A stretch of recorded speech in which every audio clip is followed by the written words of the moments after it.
Welcome back, or welcome if this is the first time you're clicking on my face because the topic sounded interesting. But this particular topic reflects back to a video I put up recently giving everyone a closer look at one of my historic, authentic, antique Type 98 Shin Gunto. And in that video I said, well, I probably need to do a separate video on the topic of the steels and forging processes used in those originals. I'm also going to take the opportunity to compare that to some modern reproductions on the market. Now, I'm not any kind of expert in metallurgy, but based on my research and my experience with these swords, I'll try to do my best, and I'll also try not to make it, well, too terribly long. So let's get into it. Okay, let me start by making an attempt to define a few key terms that I've heard sometimes different experts use in very, very different ways. But for the sake of today's video, Nihonto, Japanese sword. Now, a lot of experts will specify that means a sword made in Japan by Japanese smiths using fully traditional methods and materials, including tamahagane, and we'll talk about why that's really important. A reproduction made outside of Japan, I personally refer to as a Japanese style sword, but that's just me. Gendaito, modern sword, overlaps with Showato, Showa Era sword made between 1926 and 1989. So a sword made after 1989 in Japan by Japanese smiths using Japanese methods and materials is still a Gendaito, it's just not a Showato. Now, not all Showa swords are Shin Gunto. Shin Gunto were only produced up till the end of World War II. 1945, new military sword, so named to distinguish it from the Kyugunto, which was very Western saber-like, adopted in the 19th century when the Japanese military radically westernized, right? In the Showa period, they decided to go back to a more traditional-looking Japanese aesthetic, and they went with something kind of tachi-like. Not as long as a tachi, not as curved, not as ornate. Also, you could argue it has a color scheme more suited in many cases to the modern battlefield. And of these, there were 4 primary models, starting with the Type 94. Now, this is a Type 98, but in many ways it's hard to tell a 94 apart from a 98. They started producing the 98s in the mid-30s. The biggest difference is that the 94 had a second hanger on the saya. A lot of the other fixtures were almost identical. But that second hanger was removable, so it simply could have been left home when it went to the battlefield. The 98s had 1 hanger standard. Now, when it comes to blade materials and manufacture, there was a wide range, and that's what we're going to talk about today. But we also should talk very briefly about, well, the 97 Kaigunto, the naval version of the sword. You can see it's a lot more ornate, has 2 hangers, different color scheme, somewhat different fixtures, but also a wide range of manufacturing techniques and materials. Let's talk about not such a wide range, but much larger numbers.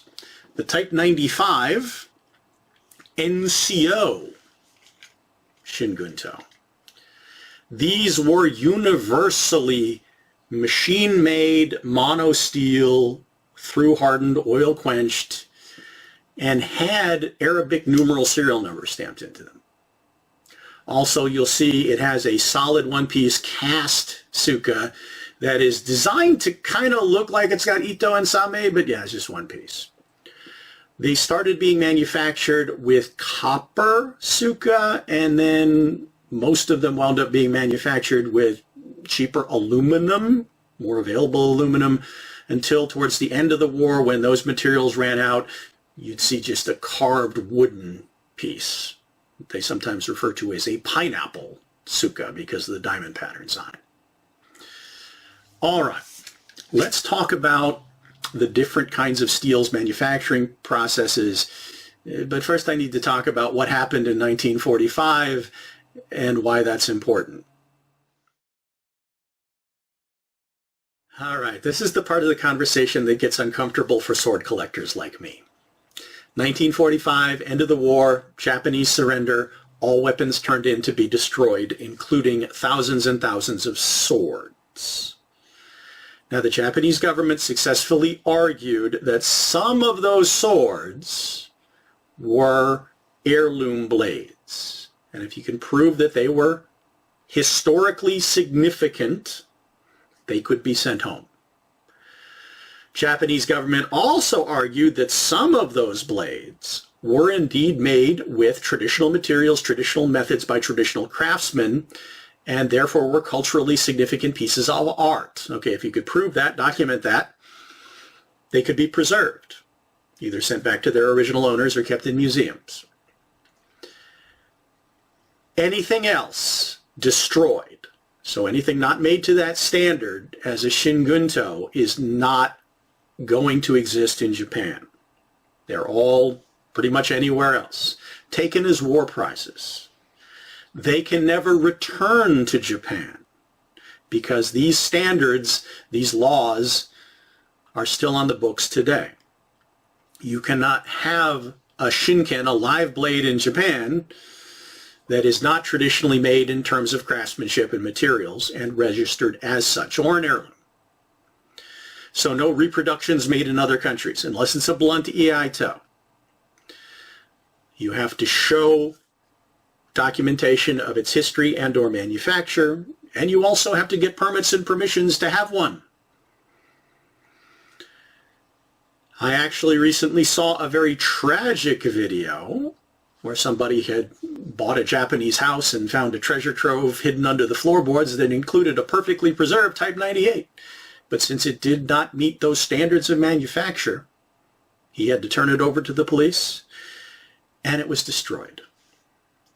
All right, so let's talk about that traditionally made tamahagane craftsmanship and everything below it, down to, yes, mass-manufactured machine-made swords.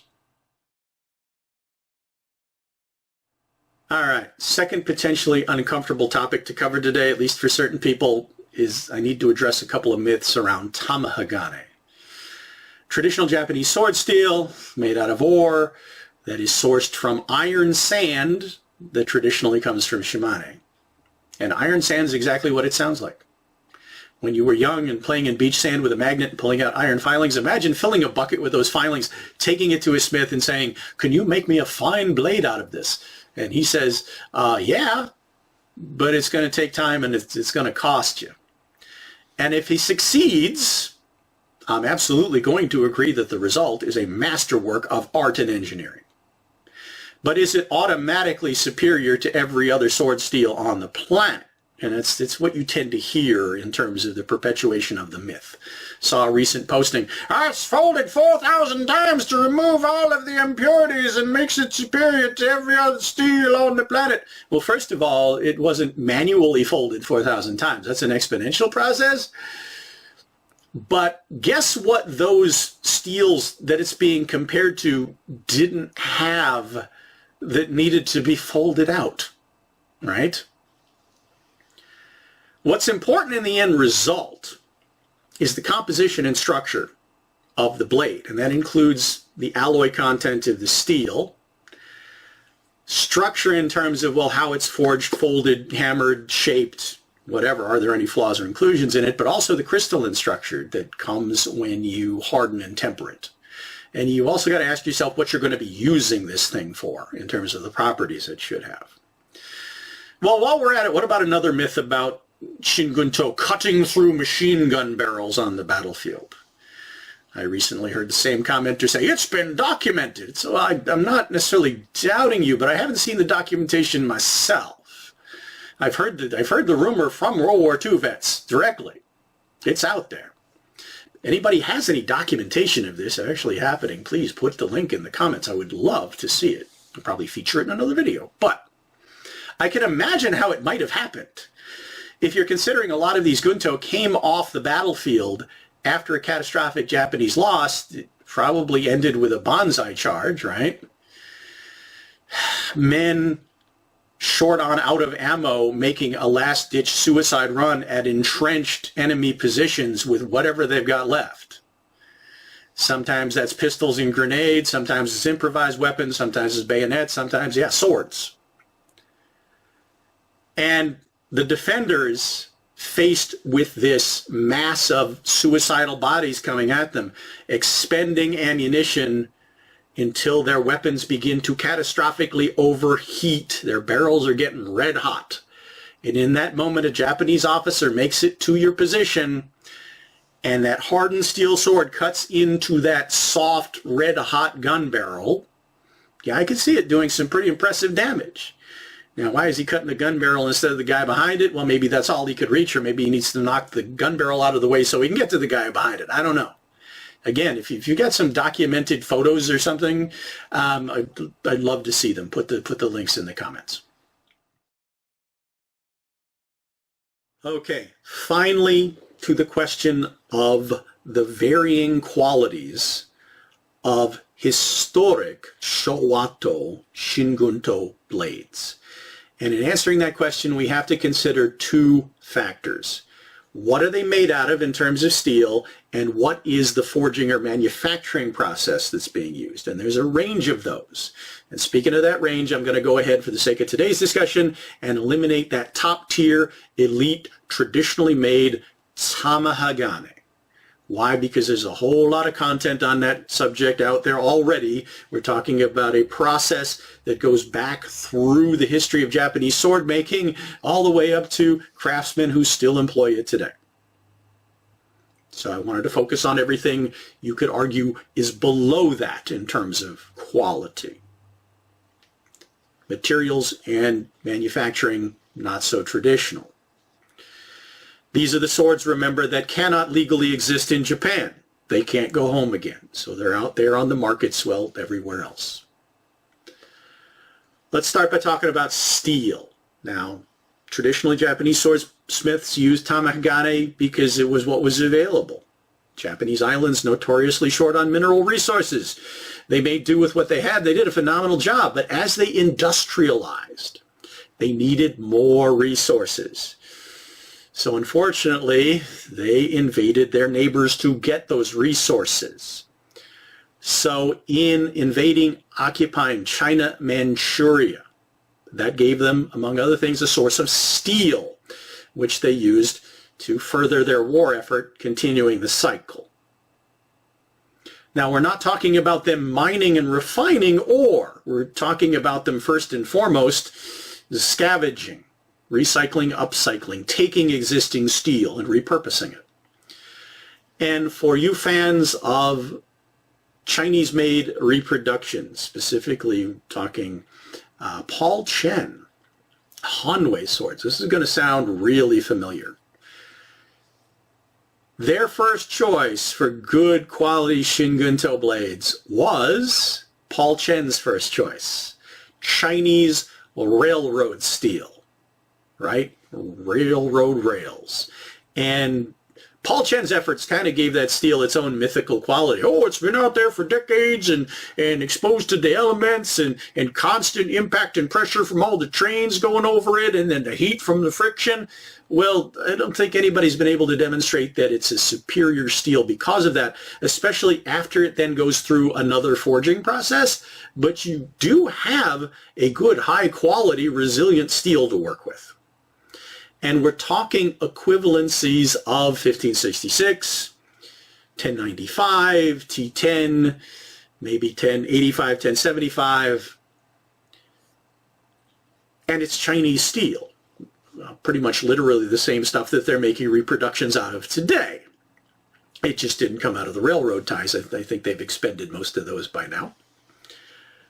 But as the war progressed and things got leaner, yes, they did resort to cheaper steels. Now, did they ever use something like truck spring 5160 steel? There's not a lot of record of that actually being employed in Japanese sword manufacturing during the Showa period, even though a lot of other cultures did that and still do that to make good blades out of. But blades over time might have decreased in terms of quality, carbon content as the war went on. Now, there's also certain applications you got to consider what your sword is likely to be used for. Some of the machine manufactured kai gunto, those naval swords that were basically designed for, intended for just ceremonial presentation, some of those are made out of stainless steel, which the collectors among you will recognize is not a great steel to make a good resilient cutting sword, but if the purpose of it is just for ceremonial show and to survive salt water, all right, you can understand the choice. But now we need to talk about, okay, what did they do with it? There were a few hundred documented smiths producing Shin Gunto during the Showa period until 1945. Now, after 1945, a few of them continued to produce a gendaito, but within those stringent traditional restrictions. But non-traditional swords, sometimes the only thing that made it non-traditional was the steel used, that they otherwise use the same methods in hand forging, folding, laminating, clay tempering.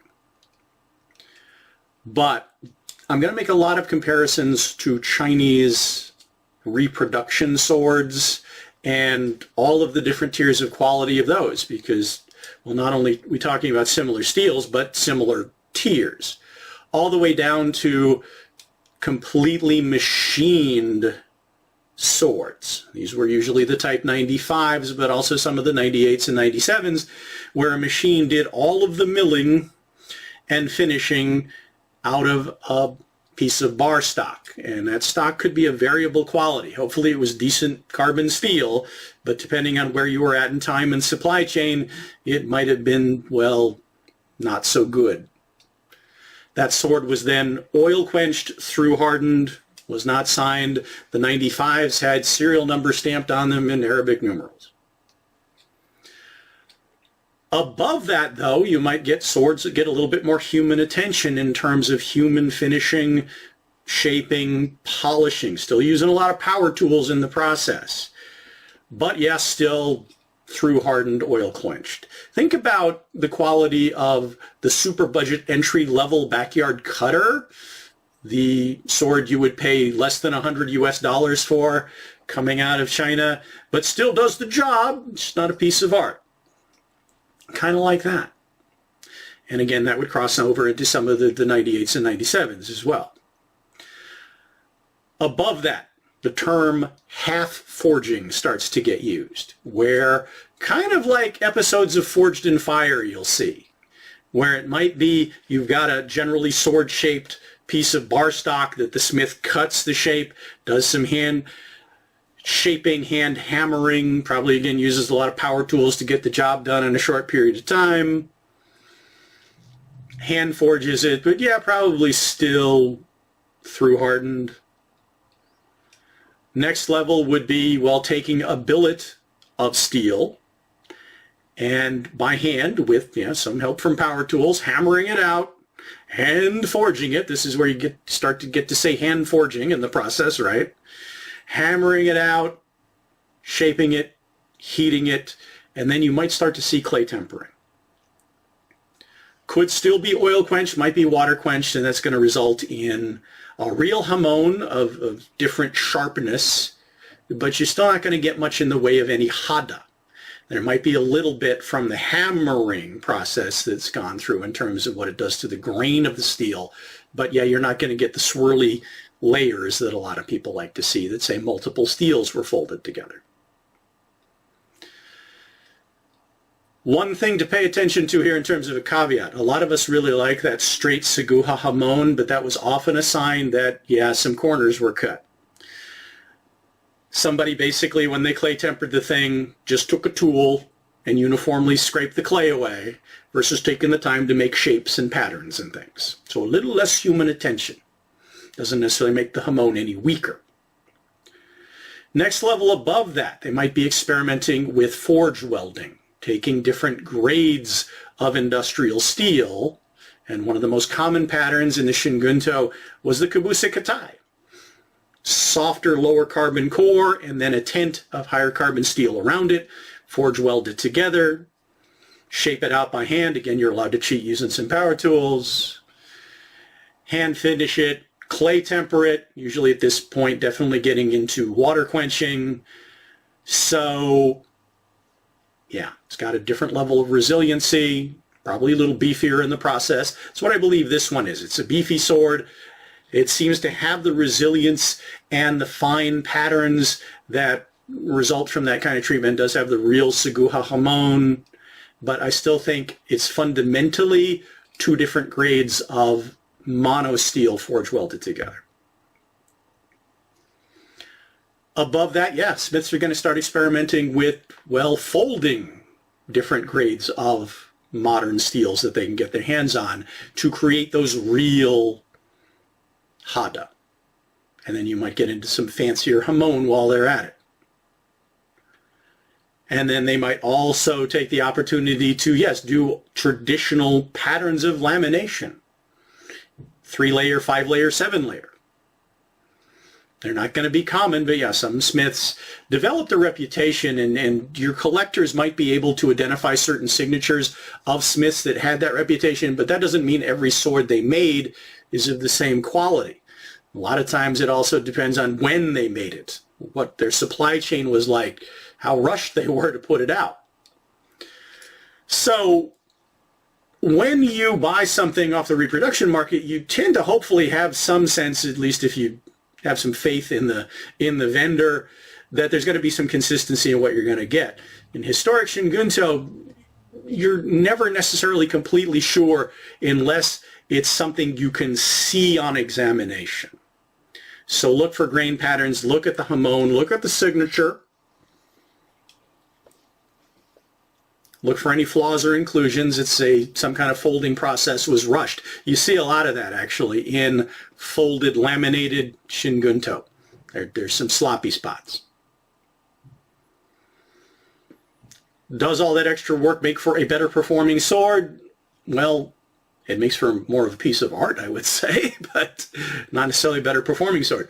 How many of us collectors who also use our swords for cutting really appreciate a good high-quality mono steel but differentially hardened blade, something made out of, say, T10 or even 1060, 1095, yeah. Now, one of the biggest differences you're going to get between a historic version, as I mentioned, and an original is meat in the blade profile. Modern reproductions are marketed for backyard cutters and competition cutters, people who want a fine razor blade that will pass effortlessly through pool noodles and milk bottles and tatami mats. Historic Gunto were made for the abuses of the battlefield, so more convexness in those edge planes. This one being, I think, a laminated blade, a kabusi katai. There's a lot of meat in it. There's a lot of steel in here. Gives it much more of an axe-like edge that can take, yeah, a lot of abuse. All right. So I hope some of that at least was helpful information. I'm not an expert on this subject. This is just information I managed to collect in my scattered research. If you have more information, better information, please put it in the comments, and I may use that to make future videos with. Also, if you have any questions about Shin Gunto you want to put in the comments, give me ideas for future videos. Let's get our conversation going. I can't tell you how much I appreciate that. But, as always, until, well, next time, which hopefully will be some more Shin Gunto content here soon. Thanks for watching, following my journey, subscribing to the channel, liking the videos, adding to the conversation. And I do hope to see you back for, well, whatever's coming next.